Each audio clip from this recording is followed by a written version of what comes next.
The Sherlock Holmes Advent Calendar. An Odyssey Through Jerusalem by Sir Arthur Conan Doyle and Nora Godwin.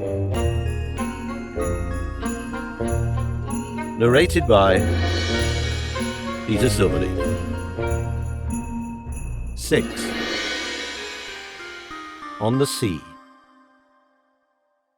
The next morning we were again taken by the German automobile of the responsible Ottoman authorities from the Pera Palace Hotel to the port of Constantinople, which was located in the immediate vicinity in the historic district of Galata, which was characterized by the striking watchtower from the late Byzantine and Genoese times.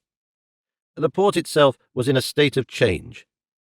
Only last year a French company had renewed the facilities. Now they were to be expanded into a modern cargo port, which would be of considerable economic importance.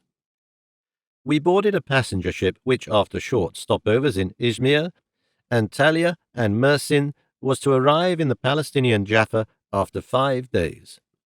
Holmes and I had our luggage brought to our cabin, and then we set out on deck to watch the departure. It was a sight to behold. We looked back at the impressive city of Constantinople and left the Strait of the Bosporus in a southerly direction, where we entered the Sea of Marmara.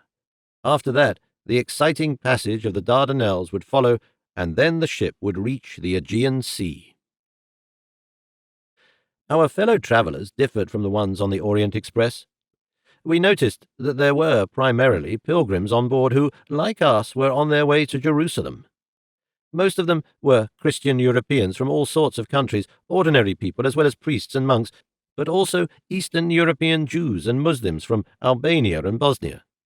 A colourful mixture that would undoubtedly fit Jerusalem and which, despite all the differences, was looking for only one thing: taking one step closer to God. All in all, I estimated the number of passengers, most of whom were content with a mass accommodation below deck, at up to 100 people. Holmes and I, on the other hand, were privileged. We had our own cabin, which was also necessary for our mission, because it was time to discuss the situation that Said Alim had described to us during our conversation in the Yildiz Palace privately.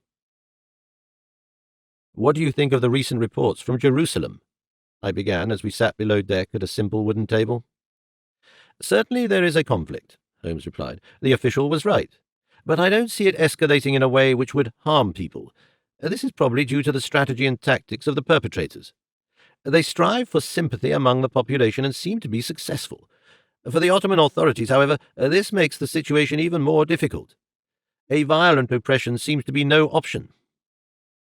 "Makes sense," I added. "Worst-case scenario would be a civil war. This could have far-reaching consequences for the entire Ottoman Empire, because there are also influential groups within the political and military circles that are in opposition to the Sultan's government. In the end, Turkey could even become a republic, and the leading role among Muslims could be lost. And if there is a war, then the strengthened Greeks would certainly do everything in their power to reconquer Constantinople and perhaps also the coasts of Asia Minor." Holmes poured himself a glass of water from the clay jug at the table. "We want to leave aside any implications of your military strategic expertise for the time being," he said. "I was giving some thought to the pamphlet that was distributed in Jerusalem. Although it calls for resistance, it does not call for a rebellion. The destruction of the arsenal of weapons, which could just as well have been seized, also speaks against this. There is a plan behind it that we need to fathom. There are obviously clever and possibly also experienced people at work, which is quite surprising. And apparently they also have access to explosives, the origin of which remains unclear." I looked at my friend's thoughtful face. "You suspect outside support?" I asked. "That's conceivable," Holmes confirmed, but provided no further explanations. So it was up to me to make assumptions in this regard. "Maybe," I began to explain, "a Christian group is trying to liberate the Holy Land from the rule of Islam. A crusade from within, so to speak." Holmes gave me an amused smile. "And the mastermind in the background would be the Pope in Rome, right? No, it does not seem like a purely confessional conflict. This is also not the message written in the pamphlet." After a few minutes of consideration, I brought forth a new idea. You told me about this Zionist movement in Vienna. Their goal is the establishment of a Jewish state, preferably, of course, in Palestine, where the presumed graves of Kings David and Solomon lie. The first step in this direction would, of course, be the expulsion of the Ottomans from the area. And Mr. Herzl, Holmes replied skeptically, a harmless Austrian feuilleton, organizing attacks in Jerusalem for this purpose? That seems far-fetched to me. In addition, the population structure would remain diverse, with many Arab Muslims and Christians. It would take millions of Jewish immigrants from Europe to gain control over Palestine. This movement lacks the support and the means for an enterprise like that. Many European Jews reject this plan. I was running out of ideas. Perhaps my ideas are a little stark, I admitted. Perhaps the nature of the attacks, which I automatically assumed, is just a pretext, a sort of distraction, and there is something completely different behind it. Anarchists, socialists, or simply a crime syndicate. Holmes denied. To my knowledge, neither Mr. Marx or Kropotkin have found any resonance in the Middle East. There is no industrial proletariat there. However, on a very basic level, you have made a good point, Watson. We have to investigate all possible directions, and we have to stick to the facts. Your speculation won't get us far. They are assumptions, I disagreed, certain probabilities.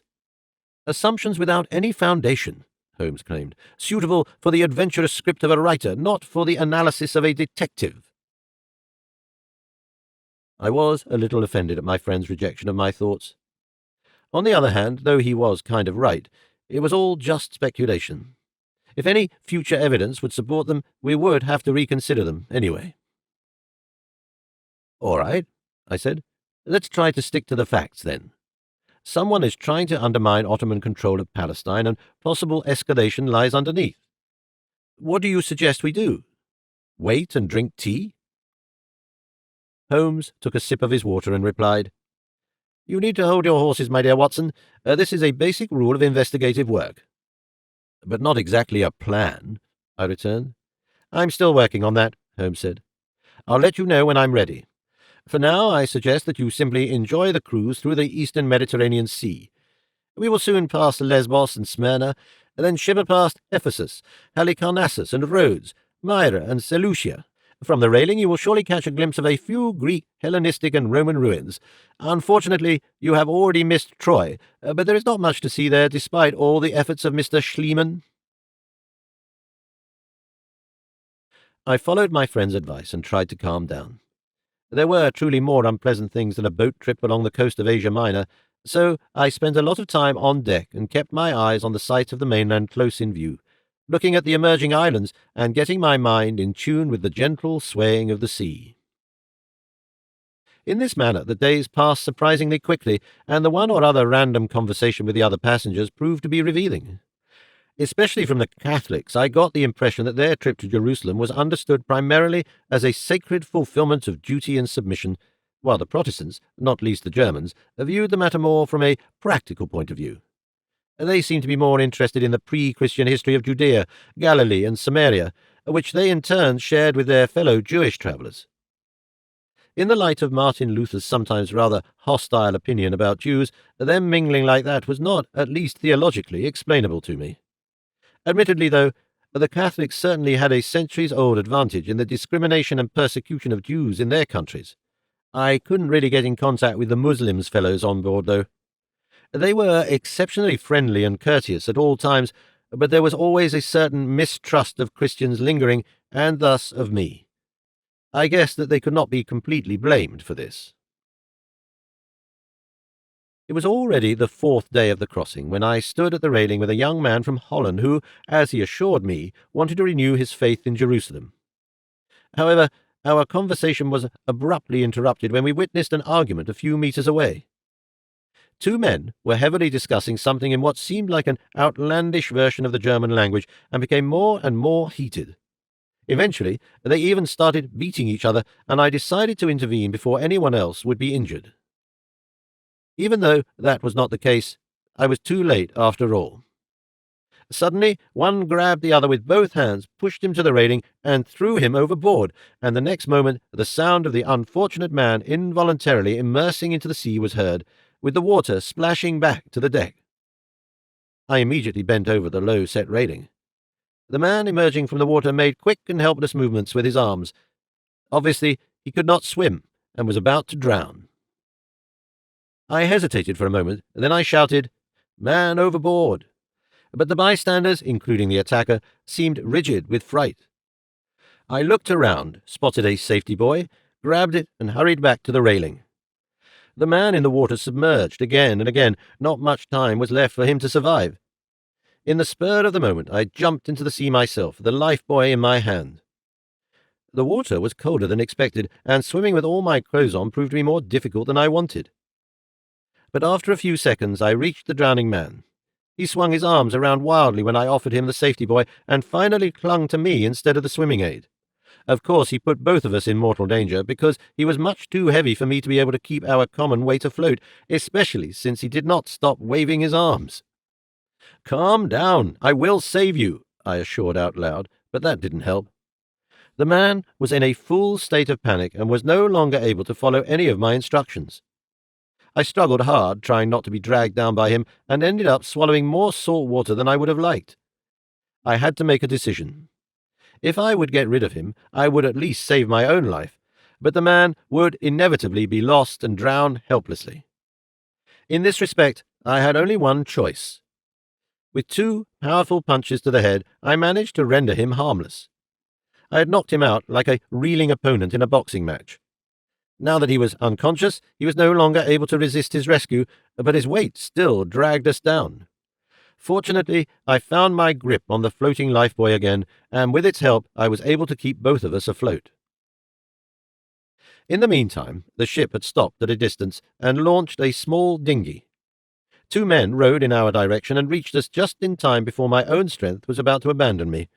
The man who fell into the sea was first pulled into the boat. Then a helping hand was extended to me. To my surprise, it was that of Holmes. "For heaven's sake, Watson," he said in a reproachful tone, which of course was only played, "do you really think this is the right time to take a dip in the sea?"